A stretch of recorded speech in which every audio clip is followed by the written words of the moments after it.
అధికారులను బెదిరిస్తున్నాడు అని చెప్పారు.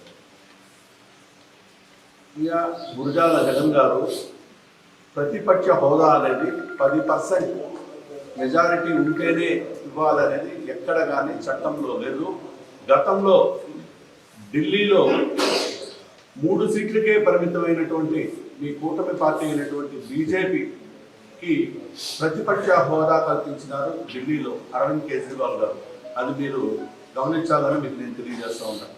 అదేవిధంగా అతనికి ఏమొస్తుందో రాదో అతనికి ప్రజలు ఇచ్చిన ఎమ్మెల్యే పదవితో అసెంబ్లీకి రావాలి అని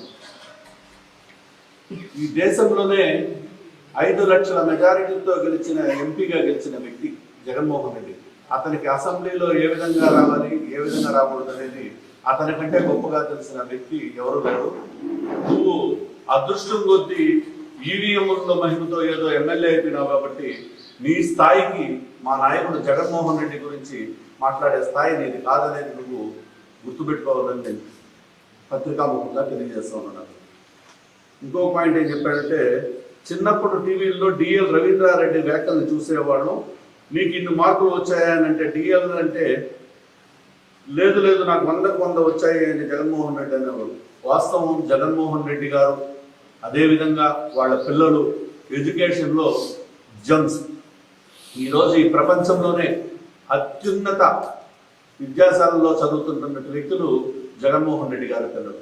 అదేవిధంగా జగన్మోహన్ రెడ్డి కూడా విద్య చదువుకున్న రోజుల్లో కూడా మంచి ఇంటెలిజెంట్, అది అందరికీ తెలిసిన విషయమే. కాబట్టి నీలాంటి వ్యంగ్యాస్త్రాలు మాట్లాడారు కాబట్టి డిఎల్ రవీంద్రారెడ్డి గారు కూడా ఈరోజు రాజకీయం అనేది కనుమరుగైపోయి మూలలో కూర్చో ఉంటాడు అనేది గ్రహించాలి. తనకు 11 సీట్లతో ప్రతిపక్షం రాదని తెలిసి కూడా 7 సముద్రాల అవతల నుంచి అయినా తెచ్చి శిక్షిస్తానని అధికారులు బెదిరిస్తున్నారు. మా నాయకుడు అధికారులను ఎవరిని బెదిరించాడు?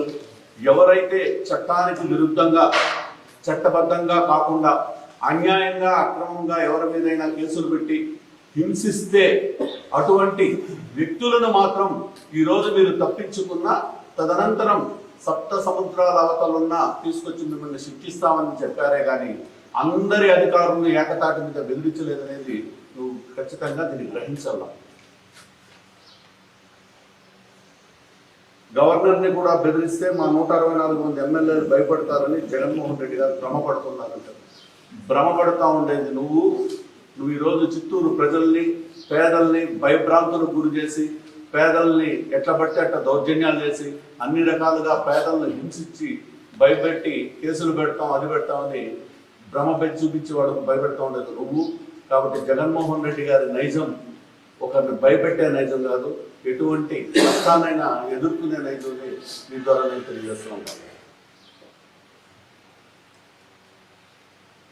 తెలుగుదేశంలో పనిచేసే వాళ్లకు వ్యక్తులపై తన టీవీ తన పేపర్లతో అసత్య వార్తలు రాయించి డిఫెన్స్లో పడేసేలా చేయడం జగన్ దిట్టా అని ఇంకొక వార్త కూడా చెప్పారు ఆయన.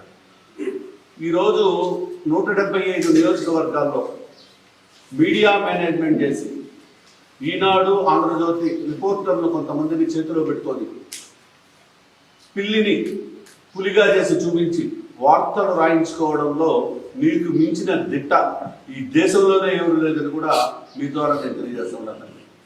మీడియాలో లేనిది ఉన్నట్టుగా ఉన్నది ఉన్నట్టుగా జనరేట్ చేసి రాసుకోవడంలో అదేవిధంగా తనకంటూ కొంతమంది రిపోర్టర్లకు వాళ్ళకి ఏం కావాలో వాళ్ళకి ఆశ చూపించి వాళ్ళకి అన్ని వసతులు కల్పించి తప్పుడు వార్తలు రాయించుకొని దాన్ని చూసి ఆనందపడే వ్యక్తిత్వం నీది. కాబట్టి మీడియాలో తప్పుడు వార్తలు రాసే కల్చరు వైఎస్ఆర్ కాంగ్రెస్ పార్టీని కాదని కూడా నేను మీకు తెలియజేస్తూ ఉంటాను.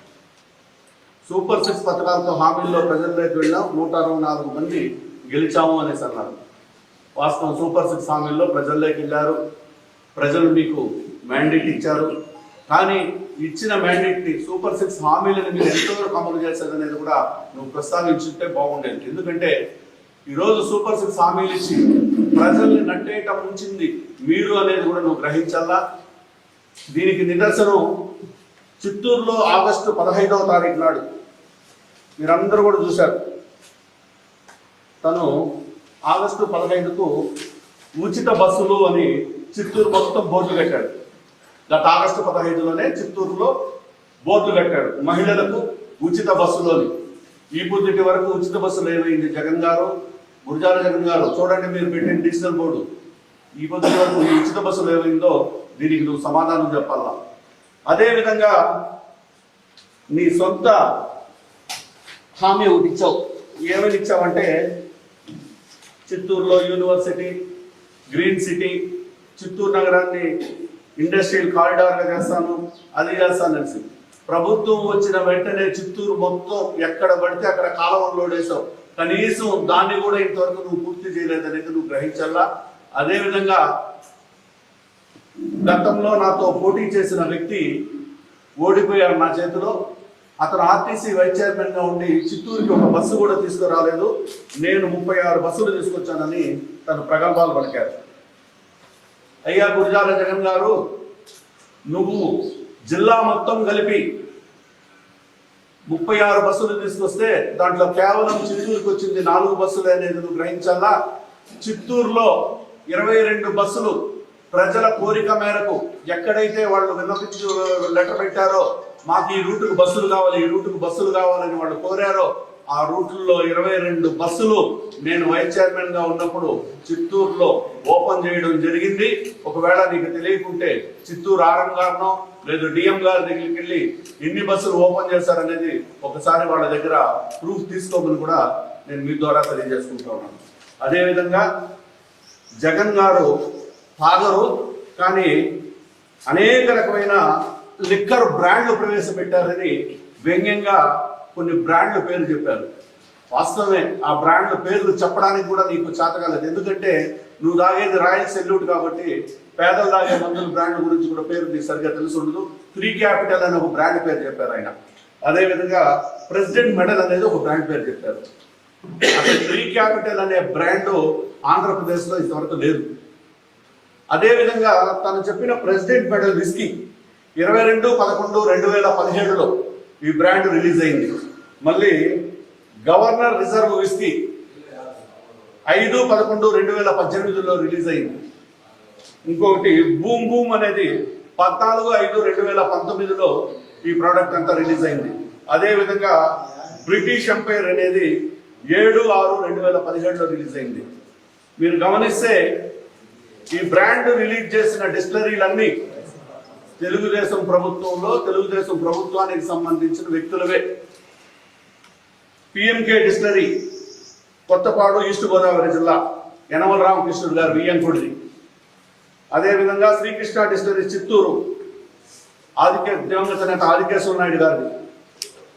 స్కై డిస్టిలరీ నంద్యాల, టీడీపీ ఎంపీగా ఉన్నటువంటి ఎస్పీవై రెడ్డిది, టీడీపీ నాయకుడిది. అదేవిధంగా విశాఖ డిస్టిలరీ, ఇది అయ్యన్న పాత్రుడిది. ఈ డిస్టిలరీలో తయారయ్యే లిక్కర్ ఇది. దీన్ని జగన్మోహన్ రెడ్డి గారు ప్రవేశపెట్టారని వ్యంగ్యంగా అసెంబ్లీలో మాట్లాడారు. ఇవన్నీ ఆధారాలు పెట్టుకొని మాట్లాడాల గురజాల జగన్ గారు. మీరు ఎట్లా పడితే అట్లా మాట్లాడితే ప్రజలు చూస్తా ఒప్పుకోరు. వాస్తవాలు మాట్లాడితే ఉపేక్షిస్తారు. కానీ నువ్వు తప్పుడు మాటలు, తప్పుడు ప్రచారాలు అసెంబ్లీలో ఉన్న ఎమ్మెల్యేలందరూ హర్షిస్తారని నువ్వు మాట్లాడితే నువ్వే బోలపడతావని నువ్వు గ్రహించాలా. కాబట్టి ఇకనైనా చిత్తూరు ప్రజలకు నువ్వు ఇచ్చిన హామీలేని నీ సొంతంగా నువ్వు ఒక అజెండా పెట్టావు. చిత్తూరు ఇది అది చేస్తాను, నేను ఇది చేస్తానని. దీని మీద అభివృద్ధి మీద దృష్టి పెట్టు. అంతేగాని పిచ్చి పిచ్చి మాటలు, పిచ్చి చేష్టలని మాని ప్రజలకు సేవ చేసేదానికి, ప్రజలకు ఇచ్చిన పరిపాలన ఏ విధంగా చేయాలనే దాని మీద దృష్టి పెట్టాలని మీడియా సోదరుల ద్వారా నేను మా చిత్తూరు ఎమ్మెల్యే గురజాల జగన్మోహన్ గారికి గట్టిగా హెచ్చరిస్తా ఉన్నాను. అదేవిధంగా నిన్న ఒక టీవీలో నారాయణ స్వామి గారు దేశం వదిలి పారిపోయారు, అతని మీద లిక్కర్ ఎంక్వైరీ జరుగుతూ ఉందని తెలిసి 3 మాసాలుగా దేశం వదిలి పారిపోయారో ఎక్కడ జాడ తెలియడం లేదు అనే విధంగా ఒకటి రిలీజ్ చేశారు. ఆ మీడియా వాళ్ళకి నేను చెప్తున్నాను, నారాయణ స్వామి అనే వ్యక్తి మచ్చ లేకుండా పాలించినాడు. 78లో నుంచి రాజకీయాల్లో ఉంది. ఏ రోజు కూడా ఆయన చిన్న తప్పు చేయని వ్యక్తి, ₹1 లంచం తీయనటువంటి వ్యక్తి. ఆయన దేశం వదిలి పారిపోవాల్సినంత దుస్థితిలో ఆయనకు అవసరం లేదు. తన కుమార్తె జర్మనీలో ఉంది కాబట్టి వాళ్ళ కుమార్తె దగ్గరికి 2 మాసాలు 3 మాసాలు అక్కడ ఉండొద్దాం అనే విధంగా వెళ్ళాడే తప్ప భయపడో బెదిరిపోయో పరిగెత్తి వెళ్ళిపోయే వ్యక్తి నారాయణ స్వామి గారు కాదు అని కూడా నేను మీకు తెలియజేసుకుంటున్నాను. ఎందుకంటే అతను నిజాయితీకి మారుపేరైనటువంటి వ్యక్తి. 5 సంవత్సరాల్లో కూడా ఏనాడు కూడా ఏ తప్పు కూడా ఆయన మంత్రిగా ఉండి ఒక తప్పు కూడా చేయలేదని మీ ద్వారా నేను తెలియజేస్తాను. హైదరాబాద్లో వాళ్ళ ఇంట్లోకి వెళ్ళి అరెస్ట్ చేసి మీరు అప్రూవల్గా మారండి అని బెదిరించి మిథున్ రెడ్డి గారి పేరు చెప్పండి, సాయిరెడ్డి గారి పేరు చెప్పండి, పెద్దిరెడ్డి గారి పేరు చెప్పండి, వీళ్ళందరి పేర్లు చెప్పండి అని, రాజకేశ్ రెడ్డి గారి పేరు చెప్పండి అని అనేక రకాల బెదిరింపు ధోరణుల్లో మీకు మేము సెంట్రల్లో పోస్టింగ్లు ఇప్పిస్తామని వాళ్ళ అందరి దగ్గర కూడా అనధికారికంగా వాంగ్మూలాలు ఇప్పించుకొని బెదిరిస్తూ ఉండేది కూడా మీ ప్రభుత్వం ఆయన గ్రహించాలా. ఒకటే చెప్తున్నాను గురజాల జగన్మోహన్ గారికి, నువ్వు ఇక్కడ పేద ప్రజలను బెదిరించినట్టు వాళ్ళ మీద కేసులు పెడతా, వీళ్ళ మీద కేసులు పెడతా, వాళ్ళెత్తి లోపలేసేస్తా, వీళ్ళెత్తి లోపలేసేస్తుంది, అది తిరిగి నీకే వస్తుందని కూడా నువ్వు గ్రహించాలా. కాలచక్రం అనేది ఎప్పుడూ ఒకలాగా ఉండదు, తిరుగుతూ ఉంటుంది గుండ్రంగా. కాబట్టి నీ కేసులకు భయపడేవాళ్ళు, నువ్వు జైల్లో వేస్తే భయపడేవాళ్ళు ఇక్కడ ఎవరు లేరు అనేది నువ్వు గట్టిగా నేర్చుకోవాలా. నీకు ఒకవేళ అనుభవం తక్కువ ఉంటే మీ సీనియర్స్ అందరూ ఉంటారు, వాళ్ళందరినీ కూడా అడిగి తెలుసుకో. అంతేగాని నువ్వు దూకుడుగా వ్యవహరిస్తే ఇక్కడ చేతులు కట్టుకుని ఎవరు చూడడానికి కూడా గట్టిగా సమాధానం చెప్తా ఉన్నాం.